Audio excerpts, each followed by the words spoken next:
गेदेमा बिथांनि दिनै नैथि थैनाय सान आरो बे थैनाय सानखौ जोङो दिनै रौता बे रंगमन्चआव दुलाराय बर' फरायसा आफाद उदालगुरि जिल्ला एबसु आरो रौता आन्चलिक एबसु लोगोसेनो गासै जोंनि गेदेमा बिथांमोननि बाहागो लानायाव बर' थुनलाइ आफादनि एबसुनि आगुनि आरो आथिखालनि दैदेनगिरि फरायसा फरायसुलि समाज सिबियारि बयबो बाहागो लाफैदों आरो बे खोब मोजाङैनो जाफुंबाय। जों फिरफिला बिरबाय हाफ हयस्ट गेदेमा करेन्द्र बसुमतारिनि बिथांनि मुसुखायाव बिबार बावबाय, बिफां फुलि गायबाय आरो बिनि उनाव जोङो मोनसे सावरायमेल लादों। बे सावरायमेलाव करेन्द्रनाथ बसुमतारि बिथांनि गोलाव जिउ जारिमिननि जिखिनि बर' हारिनि थाखाय आलादा रायजो बड'लेण्डनि थाखाय बिथाङा जुजिदोंमोन, हाबा मावदोंमोन, बिनि सायाव गुवार आरो गोथौयै जों सावरायदों। आरो दिनै बिथाङा जिहेतु 1983 मायथाइनिफ्राय 86 मायथाइसिम दुलाराय बर' फरायसा आफादनि आफादगिरिमोन आरो बिथांनि उनावनो बड'फा उपेन्द्रनाथ ब्रह्मआ एबसुनि आफादगिरि जादों। गुवाहाटीनिफ्राय बिथांखौ खावलायनानै बयबो बिथांखौ हांख्रायनानै रौता कनफारेन्सआव बड'फाखौ लानानै फैदों होननानै जोंनि आगुनि दैदेनगिरि बिथांमोना खिन्थायो।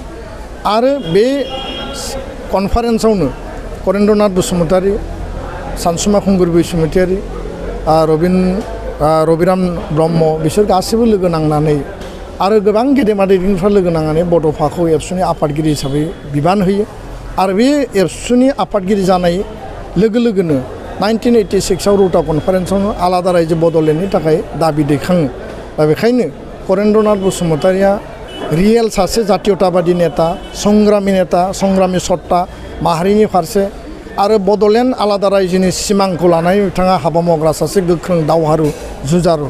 आरो बेखायनो दिनै बिथांनि मुङै मोनसे बिमुं होनाय जोंहा मोनसे बिबान दङमोन आरो बे माने गिदिर बिबानखौ रुजुनानै करेन्द्रनाथ बसुमतारि बिथांनो जोङो दिनै मुगानि दावहारु, बे मोनसे जुगनि जि मोनसे जुजारु सासे ट्रु रिभलिउसनारि लिडार हिसाबै मुगानि दावहारु करेन्द्रनाथ बसुमतारि बिमुं जों बिथांनो दिनै गथायबाय आरो बे बिमुंजों दिनै बिथांखौ बयबो मिथिगोन।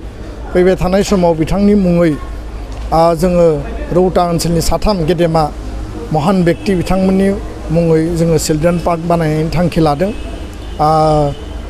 मुगानि दावहारु करेन्द्रनाथ बसुमतारि, लोगोसेनो जोंहा सोरबां सुबुं बिहुराम बर', सासे थुनलाइगिरि, सासे जुजिग्रा बर' थुनलाइ आफादनि आगुनि गाहाय नेहाथारि आरो जोंहा दुलाराय बर' फरायसा आफादनि आगुनि गाहाय नेहाथारि जांख्रिथाय थान्दै महेस्वर बसुमतारि बिथांमोननि मुङै जोङो मोनसे जायगायाव चिलड्रेन पार्कजों लोगोसे 3 सुबुंनि मुङै जोङो स्टेचु बानायगोन आरो बिनि गेजेरजों बिथांमोनखौ जुगामि खालामनाय, बिथांमोनखौ समाजाव हारियाव गोजोर खालामना लाखिनायनि हाबाफारिखौ जों मावलांगोन। बेखिनिखौनो फोरमायबाय।